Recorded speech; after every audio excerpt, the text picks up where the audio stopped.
Olá, turma. Estamos juntos aqui mais uma vez, né, na disciplina de transformadores. E neste vídeo falaremos um pouco sobre o modelo real do transformador. Primeiramente, na aula 3, de acordo com o material que foi lido, vocês estudaram um pouco as características do modelo real do transformador, né, destacando as principais fontes de perda. Essa é uma diferença fundamental entre o modelo ideal que foi visto na aula 2 e o modelo real, e trabalhar um pouco com o circuito equivalente deste transformador real. Vamos a ele então. Bem, nós temos aqui o circuito equivalente do modelo real do transformador. Ao contrário do que nós vimos para o modelo ideal na aula 2, em que toda a potência do primário era transferida ao secundário, na prática isso não acontece. Por quê? Primeiro, nós não temos um núcleo de um material 100% ferromagnético, né, com 100% de eficiência, e nós não temos condutores ideais. Então, consequência disso, nós podemos ver que a tensão aplicada aos terminais do primário é diferente da tensão na bobina do primário. A mesma coisa acontece em termos da tensão induzida na bobina do secundário e a tensão nos terminais da carga. Por quê? Primeiro, existem as chamadas perdas no núcleo ou perdas a vazio, que são basicamente devidas à ação da histerésia e das correntes parasitas. Por quê? Como eu falei anteriormente, o núcleo, mesmo embora sendo um material ferromagnético, quer dizer, que permita um maior acoplamento magnético entre primário e secundário, só que isso não acontece de forma 100% eficaz, né? Parte desse fluxo é disperso apenas no enrolamento primário e parte apenas no enrolamento secundário. Então, a parcela de fluxo que efetivamente contribui para o acoplamento magnético é o chamado fluxo múltiplo. Então, as perdas por histerésia e por correntes em Foucault, cujos equacionamentos nós vimos no decorrer dessa aula, elas contribuem para minimizar esse fluxo múltiplo.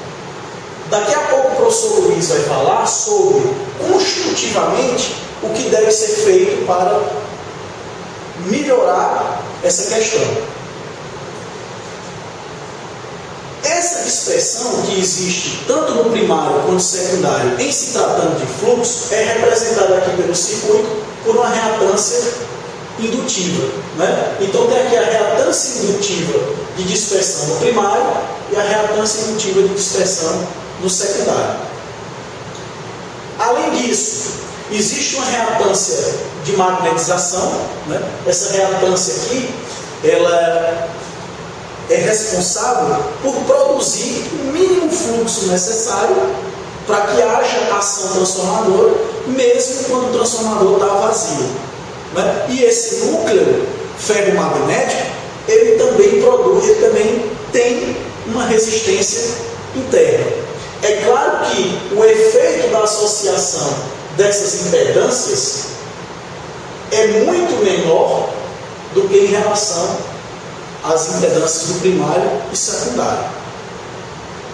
Além disso, o bobinamento, o enrolamento primário e o secundário, né, como são feitos de cobre, então existe uma resistência tanto do enrolamento primário quanto do enrolamento secundário, né? E as perdas ômicas, quer dizer, as perdas por efeito Joule, são diretamente ligadas à intensidade da carga. Ora, quanto maior for a carga no secundário do transformador, maior será a corrente nesse secundário e, consequentemente, maior é a corrente no primário solicitado da fonte.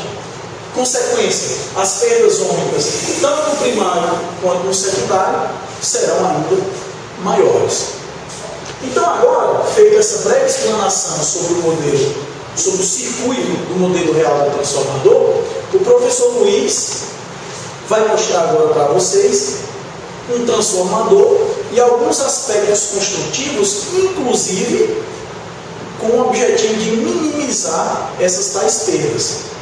Qual é o objetivo? É fazer com que a máxima potência entregue à fonte no primário seja transferida para o secundário, aumentando assim o rendimento do transformador. Então agora vocês ficam com o professor Luiz.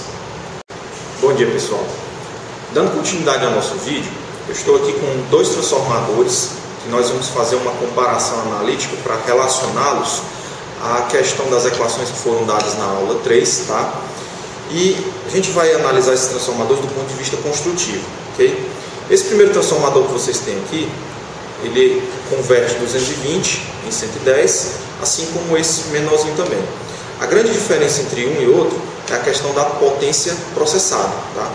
Esse transformador maior processa aproximadamente 500 watts, ao passo que esse menor aqui processa na casa dos 200 watts, tá bom?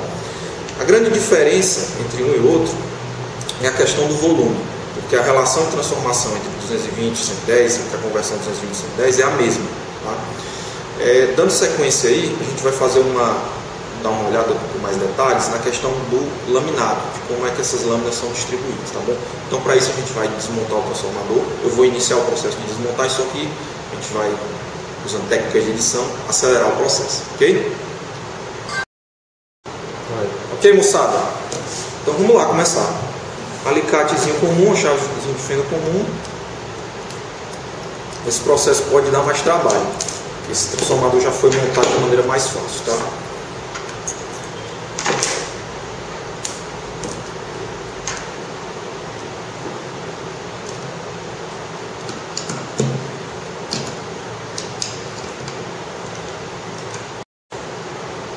Bom, moçada, dando continuidade aí, após removido o transformador da base, observem que o primeiro aspecto construtivo visível é a questão do enrolamento primário, da fiação que envolve o enrolamento primário e da fiação que envolve o enrolamento secundário, tá?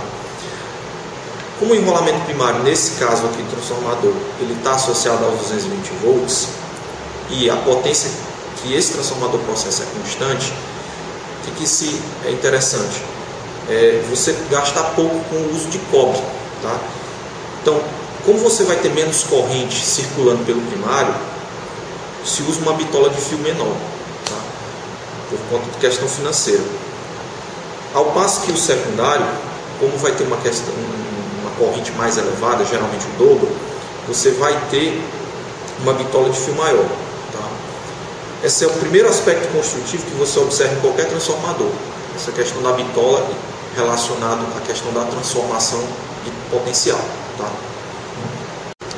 Bom, moçada, geralmente para você conseguir iniciar o processo de abertura de um transformador, você tem que começar tirando as lâminas no formato I, tá? Essa primeira lâmina aqui, ela tem o formato I, ó. Vou tentar tirar ela primeiro, ó. Pronto, saiu fácil. Ela é um I porque ela tem um formato de um I, tá? Então todo transformador de chapa de aço silício, ele é constituído de lâminas EI, tá? Existem outros formatos de transformador, mas a gente vai focar nesse vídeo com a construção do EI, tá bom? Para você tirar a chapa aí é tranquilo. Agora, para você tirar a chapa aí, eu vou pedir ajuda ao professor José Daniel para vir aqui, para dar umas batidas para facilitar essa remoção, tá? Estão vendo que você é batido de um lado, começa a sair, ó. Bate aqui agora do outro. E a chapa aí vai começando a sair, tá?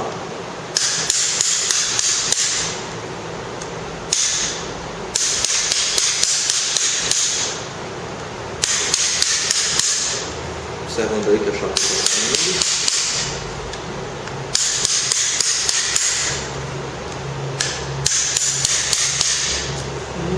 Existe uma justificativa técnica, né? Não é mesmo, professor Luiz, para que essas chapas, para que esse núcleo seja laminado e que essas chapas sejam bem próximas uma da outra. Com certeza. A ideia de você ter essas chapas laminadas, a gente vai ver aqui daqui a pouco, é você reduzir as perdas de Foucault, tá? Que é um termo que é função quadrática da largura que cada laminazinha dessa aqui possui, tá? Então, quanto mais fina a lâmina, menos perdas por Foucault você vai ter, ok? Então vamos dar uma avançada no vídeo para a gente já iniciar todo o processo de desmonte pelo menos de uma seção dele, para a gente detalhar mais o equacionamento dessa lâmina, ok? Bom pessoal, tirei aqui duas lâminas EI, tá? Vocês observem que é realmente um E e um I, tá? Um I. E essas chapas aqui, elas são inicialmente, durante o processo de construção do transformador, elas são condutoras, elas são normalmente condutoras, tá? Então se eu colocar uma em cima da outra, ela conduzirá corrente. Então esse processo aqui ele não tem muito sentido do ponto de vista das perdas, tá? Não faria sentido algum. O que é necessário ser feito? Essas chapas, elas são embebidas em um verniz, tá? Um verniz protetor, que as isola eletricamente. Então, quando elas são montadas uma em cima da outra, não há condução elétrica. Então, ela impacta na perda por Foucault, ok?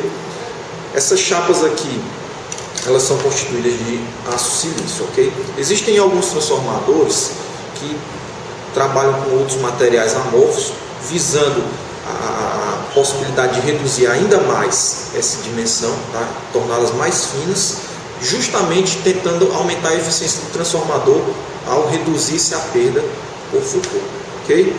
Além da perda por Foucault, esse material aqui ele é constituído de grãos magnéticos, ok? Esses grãos magnéticos, eles durante o processo de magnetização, desmagnetização, remagnetização, eles dissipam energia, ok? Essa dissipação de energia ela está muito bem representada na perda associada ao fluxo de magnetização, aquela resistênciazinha próxima à indutância Xn, ok? Geralmente a perda dessa resistência é tida como um único fator, tanto a perda por Foucault quanto a perda por magnetização é associada àquela resistência RFE, okay? Que é chamado de perdas totais do ferro, ok? Pessoal, além das perdas que existem no ferro, que são concebidas no ferro durante o processo de magnetização, existe também a perda de energia, perda de potência, perda de energia, que acontece durante o fluxo de corrente que atravessa o fio, tá? O fio de cobre. Se observa aqui esse carretel, tá? Com o material já todo enrolado, com o cobre todo enrolado, e observe a quantidade de espiras que existem no carretel como esse daqui, tá? Então, essa quantidade de cobre, ela é considerável, ela tem uma perda considerável, ok? À medida que você tem corrente fluindo por ele. Essa é uma perda que é quadrática em função da corrente e linear com relação à resistência do total do cobre, tá? Então, esse material aqui, dependendo da qualidade do cobre que é adotado, você tem mais perdas, ou seja, tem uma eficiência menor do transformador, e com um cobre de melhor qualidade, você tem um aumento de eficiência, tá? Você dissipa menos energia no enrolamento, ok? Bom pessoal, dando continuidade aqui ao nosso vídeo, eu quero mostrar a vocês um zoom da chapa laminada que a gente extrai do transformador, tá? E esse zoom a gente observa com essa figura, certo? Então, à medida que você tem um fluxo magnético atravessando uma determinada superfície, esse fluxo magnético ele acaba por induzir correntes. Essas correntes são chamadas correntes de Foucault, tá? Elas são induzidas na própria lâmina. Agora você imagina se você tivesse uma chapa de aço mais espessa, bem mais grossa. Você teria muito mais corrente circulando por essas chapas, tá? Você teria um caminho maior. Então essas correntes elas acabariam por aumentar a temperatura do núcleo em consequência do aumento da potência. Okay? Existe uma expressão que quantifica essa perda. A perda de Foucault ela é dita como função quadrática da frequência, função quadrática da densidade de fluxo e função quadrática da chapa, da espessura da chapa. Então você observa que se a gente reduzir isso aqui pela metade, a gente está reduzindo a potência dissipada em 1 quarto. Se a gente reduzir a distância em 1 quarto, a gente está reduzindo a potência dissipada em 1 oitavo, e assim por diante. Em 1/16 avos, desculpa, 1/16 avos. Okay? Já as perdas no cobre, vocês observam que é quadrático da corrente linear com relação à resistência. Então, quanto menor a resistência primária do secundário, menor a resistência do meio, você vai ter uma potência dissipada no copo pela metade. Corrente do primário reduzida em meio, você vai ter uma potência dissipada no copo em 4. Desse por diante. Essa é a ideia de você ter que trabalhar com tensões mais elevadas, é você reduzir as correntes que circulam tanto no primário quanto no secundário. Ok? Bem, turma, com isso a gente fecha mais esse vídeo. Né? O nosso intuito é sempre estar complementando o material de aula, né? Com esse viés da parte prática, para que vocês entendam ainda mais os conceitos sobre os transformadores. No próximo vídeo, a gente vai trabalhar um pouquinho com as relações matemáticas de transformação, inclusive mostraremos para vocês um medidor de espiras, né? E o aplicaremos para medir a relação de espiras num transformador aqui no laboratório. Então, obrigado, a gente se encontra em breve.